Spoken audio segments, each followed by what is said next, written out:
What's up, everybody? We back in here Wednesday at 9, the Good Guy Experience. It's your boy Tyrone, aka Mr. Chocolate. All right, I got my big homie Black Pearl in the house. What's happening with you, madam?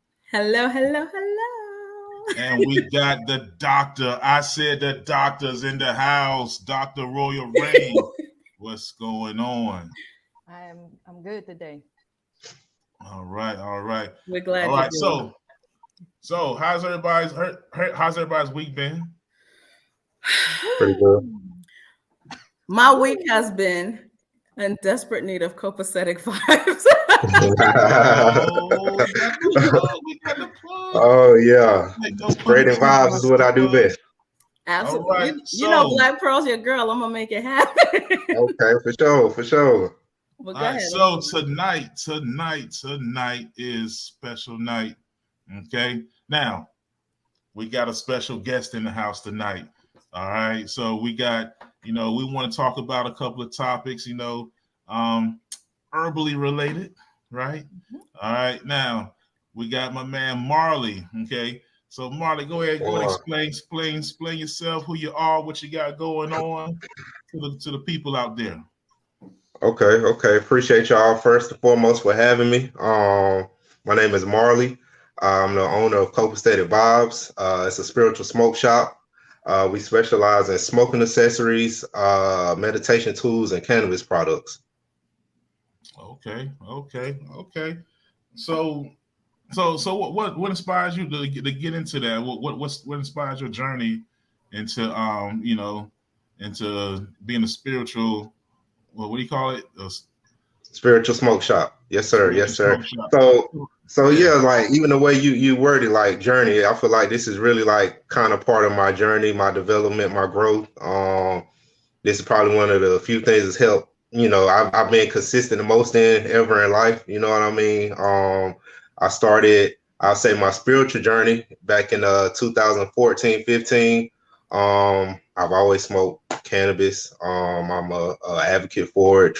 And that's one of the goals behind the business is to remove the stigmas behind it and spirituality as well. That's funny for sure. She's the main one. But yeah, so it was kind of easy, like to try to put it together. It's two things I'm passionate about. Being on my spiritual growth and development. I grew up in the church, so it was kind of one of those things where I kind of eased away from that and got into a more open mindset, and where you can kind of ask questions and kind of think outside the box. You know what I mean? So that was kind of the spiritual growth that I had, and like I said, that was kind of 2014. So just throughout the year, just kind of growing and figuring myself out and learning myself and learning the world, and what truly matters, and not the propaganda, the stuff that they push. But yeah, I started Copacetic Vibes in 2019. Like I said, kind of meshing the two together. So it's not just about getting high. That's one of my slogans. It's not about getting high. It's about elevation of self. So being intentional. Getting high helps. Being high helps. Tapping into a higher. Tapping into a higher, state of mind and consciousness. You know what I mean? Just that little boost. You know what I mean? And it's from the earth, so it's something natural. So yeah, it was our Instagram page. You call yourself a spiritual stoner. Correct? Right. Okay. So that's like I said, I tied the two in. That's a label we don't hear all the time, right? Right. What does that consist of, being a spiritual stoner? Because look, someone who's ignorant, not to say I am, someone who's ignorant to it, but like, he's just trying to make getting high sound special. Right. I get it. What that entail? Like, what do you feel that you have in your life that makes you a spiritual stoner? So it's all about being intentional, right? So being young, my younger days, you'll get high just to get high, just smoke all day, just doing whatever unconsciously. Too much of anything is bad for you, whether it's good or So it's one of those things where like, okay, yeah, it's a stigma behind it, and that's one of the stigmas, just being lazy, getting high, not being productive. But when you can, like I said, tap into that higher self and be intentional about smoking it and knowing, okay, I'm good. I'm at a level where I don't have to smoke this whole blunt. I don't have to, just being more intentional about smoking, being a stoner. You know what I mean? So it's like there's nothing wrong with it, but having that intentionality behind it, making sure you're doing the right things with it. You know what I mean? Because it's easy to abuse. You know what I mean? Yeah. So when you talk about the spiritual journey, so kind of go further into that because we know about getting high, but Right. what is it that makes it Thank you. That was my more question. that spiritual journey? And I know you mentioned you were in the church, and piggyback. Do you get a lot of backlash from the people you came up with in that church setting, or they like secretly smoking with you and like?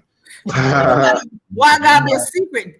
The Lord, Because you know some of the church folk, they be like, yeah, they got to keep it on the low. You know what I mean? Make it look good. But so initially, I kind of always felt like a black sheep, so to speak, of the family or whatever, because it was like I was like kind of always wanted to do my own thing. Even growing up in the church, I think I was scared straight.